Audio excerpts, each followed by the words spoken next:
You're listening to the Angry Marks Podcast Network.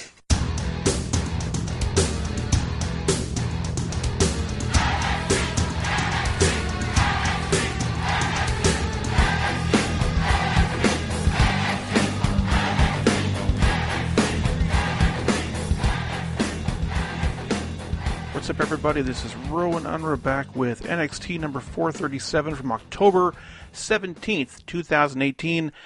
Happy Legal Cannabis Day if you live in Canada. Got a lot of work to do tonight. Got a few more shows to watch, so really quickly get into this. It's NXT Tag Team Championship is starting off this week's episode. We get the War Raiders versus Undisputed Era. Initially, Kyle O'Reilly and Roderick Strong make their entrance without Bobby Fish or Adam Cole, which means we're probably going to see them somewhere in this match. Rowe and Strong start out. Strong attempts to go behind, and Undisputed Era start winning on them with an early advantage. War Raiders start using their power advantage early as Hanson sends both Era members out to the ring. O'Reilly attempts a single leg knee bar, but Rowe just powers him up. Rowe slams Hanson on top of O'Reilly. War Raiders chase Undisputed Era out of the ring. Hanson lands a few stiff forearms. Strong chop blocks Rowe as he's trying to re-enter the ring. So now Rowe is selling his leg and Undisputed Era have the heat. O'Reilly hits a nice striking combo, ending with a back heel trip on Rowe and lands some open palm ground and pound strikes. Undisputed Era continue to work over Rowe's left leg with kicks and dragon screw leg whips. Rowe counters a charge in the corner by O'Reilly with an STO slam, and both teams make the hot tag. Hanson is running wild on both Undisputed Era. He hits a Bronco Buster on Roderick in the corner, tag back to Rowe. Hanson lifts Strong up into a fireman's carry and drops him back first onto Rowe's knee. Then Rowe hits a sit-out powerbomb for a near fall, but Kyle breaks it up. Hanson hits a springboard clothesline onto Strong, and the crowd's just going crazy. Adam Cole hits the ring, but Hanson sends him packing right away, so the referee does not throw the match out. War Raiders set up for their finish. Hanson is climbing to the top. Strong hits a running knee on Hanson. O'Reilly hits the axe kick and forearm smash on Rowe. Strong hits an Olympic slam on Rowe for a near fall. O'Reilly with a heel hook on Rowe. Still working over that left leg. Hanson breaks it up by throwing Strong onto O'Reilly. Hanson hits a pop-up power slam on O'Reilly and then hits a running tope on Cole and Strong, who are on the outside. They do hit their finish on O'Reilly, and just as they're about to go for the cover and win the NXT tag titles, Bobby Fish comes in, apparently fully healthy, but still wearing a knee brace. He is wielding a chair, he takes out both members of the War Raiders, and the ref disqualifies the Undisputed Era. Post-match, Undisputed Era lay waste to the War Raiders, and this is the first time I think I can ever recall the majority of the fans booing the Undisputed Era. So they're definitely going to be some heels, and this is definitely going to play into War Games next month. A really fun match, but a really cheap DQ. Nikki Cross is in her dark and stormy hallway, and she's frantically writing EST with a Sharpie on a bunch of paper, and I guess that's her way of preparing for her match later on. We get the NXT debut of Britt Baker, fresh off her 4-way match at All In. She is a dentist, and Percy notes that this will help her in this match. Not sure how, but this week she is the sacrificial lamb for Shayna Baszler. So they plug Shayna and Kyrie at Evolution. Shayna immediately attacks Baker's left arm with arm bars and wrist locks. Shayna does the shoulder stomp, and Britt can't continue. And the ref calls for the trainers, and Britt is screaming and crying, and they stop the match due to injury. Shayna finishes off Britt with a jumping knee as she's being attended by the EMTs, and she leaves. And Shayna and Kyrie is probably one of the few matches at Evolution I'm actually really looking forward to. We get a video promo featuring Oney Lorcan and Danny Birch. We'll see them later on. Commissioner Regal is being interviewed. He asks what he thinks about Nikki Cross claiming to know who attacked Aleister Black. Regal's not sure what to believe, but who knows what Nikki knows. Regal says Black will return soon, and he's going to speak to Nikki after her match. The aforementioned Oney Lorcan and Danny Birch taking on the team of Tian Bing and Rocky. Rocky has no last name, he's just Rocky. Tian, we've seen him before at the Andre the Giant Battle Royal at WrestleMania 33. This is the first time I've seen Rocky. Very quick match. Tian starts working over Lorcan's arm.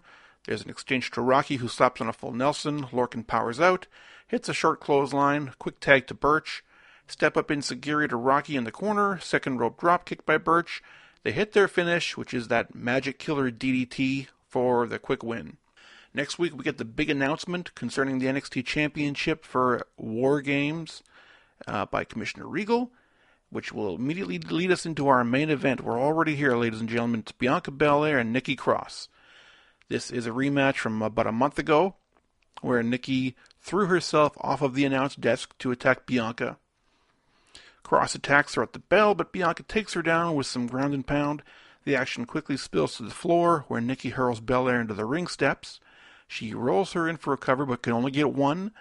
Bianca then catches a cross-body attempt and throws Nikki with a fall-away slam for the heat. That looked really impressive. Bianca grounds Nikki with a neck crank, but Nikki breaks free.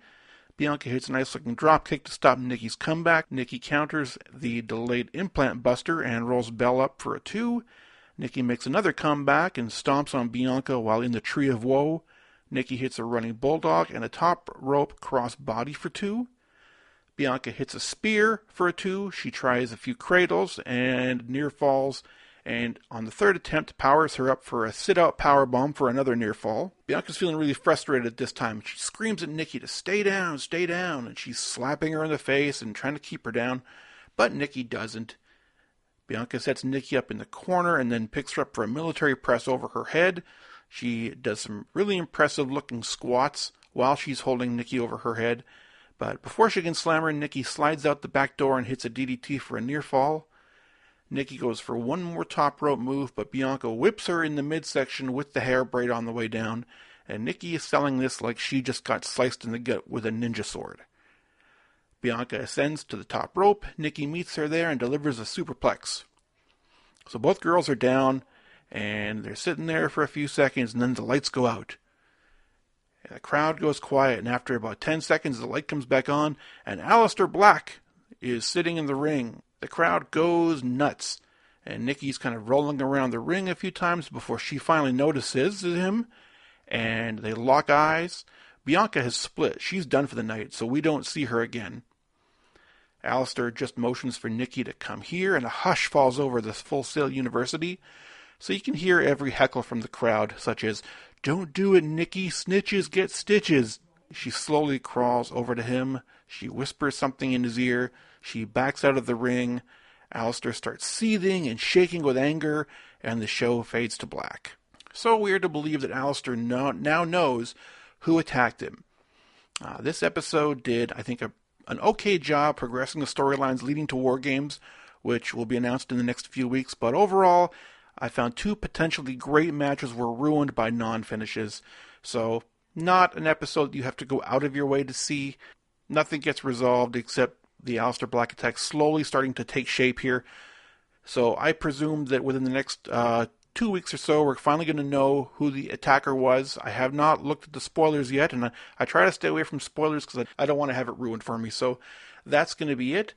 I invite you to join myself and Mike Poulin this weekend for the Angry Marks Rewind podcast episode number 9 as we go back to November of 1999, our first ECW review, where we look at November to Remember, which features a 6-man main event of the Impact Players and Rhino versus ECW legends The Sandman, Tommy Dreamer, and Raven. So that's going to do it for this week's NXT Report. Thanks very much. Have a wonderful evening.